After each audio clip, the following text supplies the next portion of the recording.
Hello दोस्तों, मेरे channel फिल्मी दुनिया में आपका स्वागत है। कपूर खानदान ने हिंदी सिनेमा में बहुत नाम कमाया। राज कपूर, शशि कपूर हो या शम्मी कपूर, एक से बढ़कर एक स्टार हुए। मगर आज हम आपको राज कपूर के दो बेटों रणधीर कपूर और राजीव कपूर की बर्बादी का सच बताते हैं। कपूर खानदान के इन दो बेटों ने अपनी ही गलती से अपना बॉलीवुड करियर तबाह कर लिया था। अभिनेता राज कपूर तो हिंदी सिनेमा में राज किया करते थे। उनके तीन बेटे रणधीर कपूर, ऋषि कपूर और राजीव कपूर, तीनों में से बस ऋषि कपूर ही बॉलीवुड में नाम कमा सके। बाकी दो बेटों रणधीर और राजीव का बॉलीवुड करियर उनके खुद की गलती से तबाह हो गया। सबसे पहले बात करते हैं राजीव कपूर की।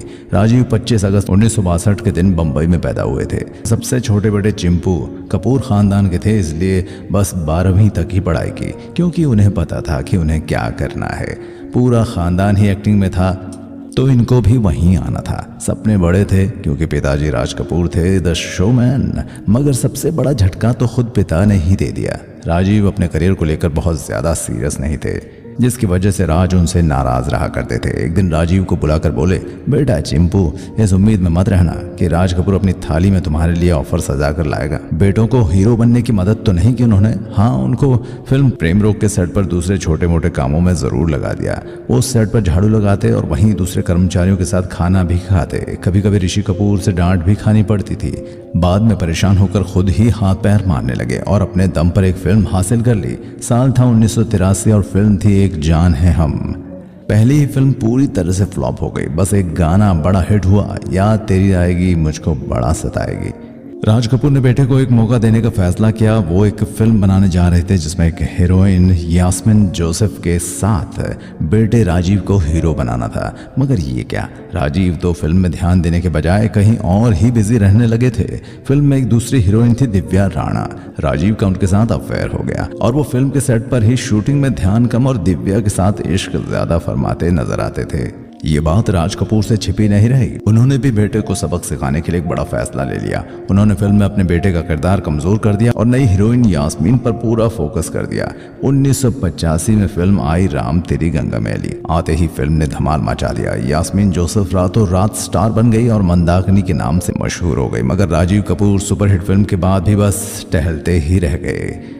उनकी कोई पहचान ही नहीं बन सकी। अब राजीव फिर पहुंचे पिता के पास और बोले, एक फिल्म और बनाइए ना और इस पर पूरा फोकस मुझे दीजिए जैसा कि आपने मंदाकिनी को दिया था। मगर राज जी ने साफ मना कर दिया। उसके बाद तो बाप और बेटे के बीच नफरत की ऐसी दीवार खड़ी हो गई कि जो कभी नहीं टूटी। राजीव ने इसके बाद लवर बॉय, हम तो चले परदेस, जबरदस्त और लावा जैसी फिल्मों में हीरो बनकर तो आए, मगर सारी फिल्में फ्लॉप हो गई। राज कपूर ने कुछ समय बाद हिना फिल्म बनानी शुरू की। राजीव ने उस फिल्म में उन्हें लेने के लिए कहा, लेकिन राज कपूर साहब ने साफ इनकार कर दिया। अब तो राजीव इतने गुस्सा हो गए कि वो अपने पिता का चेहरा तक नहीं देखना चाहते थे। उनकी नफरत का अंदाजा इस बात से ही लगा लीजिए कि हिना बनाने के दौरान ही राज कपूर साहब की मृत्यु हो गई। मगर राजीव उनके अंतिम संस्कार तक में शामिल नहीं हुए। बाद में हिना रणधीर कपूर ने पूरी की और राजीव को उसमें प्रोड्यूसर बनाया गया। वो एक्टिंग में फ्लॉप हो गए थे तो डायरेक्शन में किस्मत आजमाने लगे। ऋषि कपूर और माधुरी दीक्षित को लेकर 1996 में फिल्म बनाई गई प्रेम ग्रंथ, लेकिन यहाँ भी नसीब फूट गया। फिल्म सुपर फ्लॉप हो गई और इसके बाद राजीव ने एक दो और फिल्में निर्देशित की, मगर सब की सब फ्लॉप हो गई और करियर खराब हो गया। निजी जिंदगी भी उनकी तबाह हो गई। उनको एक आर्किटेक्ट आरती सब्रवाल से प्यार हो गया। दोनों ने साल 2001 में शादी कर ली, मगर 2 साल में ही उनकी बीवी उनको छोड़कर चली गई। कोई बच्चे भी नहीं। ऐसे में वो सारी जिंदगी अकेले ही दुख से जीते रहे। सालों तक अकेले ही रहते रहे और दुखों में डूबे और शराब पीते रहे। एक बार की उन्होंने फिर भी वापसी की तैयारी कर ली थी, मगर साल 2021 में अनहोनी हो गई। 9 फरवरी 2021 का वो दिन, रात को वो सोए और अगले दिन 7:30 बजे जब उन्हें घर में तैनात नर्स उठाने पहुंची तो वो बेहोश पड़े थे। उनको फौरन अस्पताल ले जाया गया तो पता चला कि हार्ट अटैक से उनकी मौत हो गई है। सिर्फ 58 साल में कपूर खानदान का ये चिराग दुखों को झेलता हुआ इस दुनिया से अलविदा कह गया। अब बात करते हैं राज कपूर के सबसे बड़े बेटे रणधीर कपूर की। 15 फरवरी 1947 को बॉम्बे में जन्मे रणधीर को तो जैसे फिल्मों में ही आना था। पहला बेटा था, सो राज कपूर जी अपनी जान छिड़का करते थे उस पर। रणधीर अभी पढ़ ही रहे थे और 7-8 साल के रहे होंगे कि राज कपूर उन्हें फिल्मों में ले आए, बाल कलाकार बना दिया। फिल्म थी श्री 420, जिसमें नरगिस के साथ राज कपूर खुद हीरो थे और बाल कलाकार बनकर रणधीर की भी पहचान बनने लगे। इसके बाद 1959 में फिर चाइल्ड आर्टिस्ट के तौर पर नजर आए वो, और फिल्म थी दोस्तान। इसमें भी हीरो थे राज कपूर और हीरोइन थी मधुबाला। अब तो ठान लिया था राज साहब ने कि बॉलीवुड में ही उनका जीवन है। राज कपूर ने बेटे लॉन्च करने का फैसला लिया। 1968-69 की बात है। राज कपूर ने एक फिल्म बनाने की योजना बनाई, खुद डायरेक्टर बन गए और बेटे रणधीर को फिल्म में लिया और बेटे रणधीर को फिल्म में हीरो बना दिया और प्रोड्यूसर भी और फिल्म का हीरो बना दिया और हीरोइन बनी बबीता। फिल्म में पृथ्वीराज कपूर साहब ने भी अभिनय किया। 1971 में फिल्म आई कल, आज और कल। तीनों की जोड़ी खास कमाल नहीं कर सकी, मगर रणधीर ने फिल्मी दुनिया में पहला कदम रख दिया था।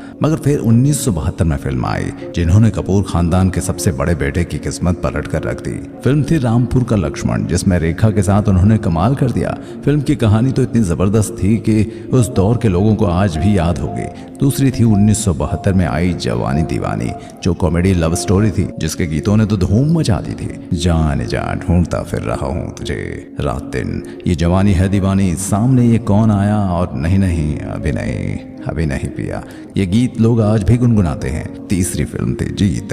तीनों फिल्में सुपरहिट रही थी और 70 के दशक के सबसे बड़े स्टार्स में रणबीर कपूर का नाम भी शामिल हो गया था। उसके बाद 1975 में आई 3 फिल्मों में तो रणधीर कपूर का करियर 7वें आसमान पर ही पहुंचा दिया था। पहली फिल्म थी मुमताज के साथ आई लफंगे, दूसरा पोंका पंडित और तीसरी धर्म कर्म। तीनों फिल्मों ने बॉक्स ऑफिस पर धूम मचा दी और उसके बाद आई 4 फिल्मों ने रणधीर कपूर को घर घर में मशहूर कर दिया। 1977 में आई राम भरोसे और चाचा भतीजा, और अगले साल 1978 में आई फिल्म हीरा लाल पन्ना लाल और कस्में वादे। पूरे 70 के दशक में रणधीर कपूर धूम मचाते जा रहे थे। मगर दोस्तों, अचानक क्या हुआ कि उनका करियर 80 के दशक में एकदम से डूब गया। चलिए उनके करियर की बर्बादी का सच आज जान ही लेते हैं। असल में सफलता के नशे में उनको शराब की लत लग गई। रणधीर जमकर शराब पीने लगे और करियर पर ध्यान दिया, ना ही शरीर पर। उनका शरीर बेडौल होता जा रहा था और अमिताभ जैसे अभिनेता बॉलीवुड में छाते जा रहे थे। वहीं उनकी शादीशुदा जिंदगी में भी उनको एक बहुत बड़ा झटका लगा। 1969 की बात है। राज कपूर की संगम फिल्म के सेट पर रणधीर कपूर गए हुए थे। वहां एक बहुत खूबसूरत लड़की बैठी हुई थी। रणधीर को पहली ही नजर में उस लड़की से प्यार हो गया। मशहूर अभिनेत्री बबीता थी वो। दोनों का अफेयर हुआ। रणधीर और बबीता ने शादी करने का फैसला ले लिया, मगर एक दिक्कत हो गई। राज कपूर किसी भी फिल्म हीरोइन को कपूर खानदान की बहू बनाने के सख्त खिलाफ थे, मगर रणधीर ने जिद कर ली तो एक शर्त रख दी गई, बबीता शादी के बाद फिल्मों में काम नहीं करेगी। ये शर्त बबीता ने मान ली और 6 नवंबर 1971 को दोनों की शादी हो गई। दोनों की 2 बेटियां हुई, करिश्मा कपूर और करीना कपूर। मगर कामयाबी के नशे में रणधीर कपूर शराबी हो चुके थे। देर रात शराब के नशे में लड़खड़ाते हुए घर आना तो उनके लिए जैसे जिंदगी बन गई थी। शराब की वजह से उन्हें फिल्में मिलनी कम हो गई तो कैरियर डूबने के गम में वो और ज्यादा शराब पीने लगे। बबीता ने बहुत समझाया मगर वो नहीं माने। आखिरकार उनकी दोनों बेटियों के साथ 1987 में बबीता ने घर छोड़ दिया। दोनों का तलाक तो कभी नहीं हुआ, मगर 30 सालों तक वो रणधीर के पास नहीं लौटी। धीरे धीरे शराब के आदी रणधीर को फिल्म में मिलना बंद हो गई और 80 के दशक में उनका बॉलीवुड करियर बिल्कुल तबाह हो गया।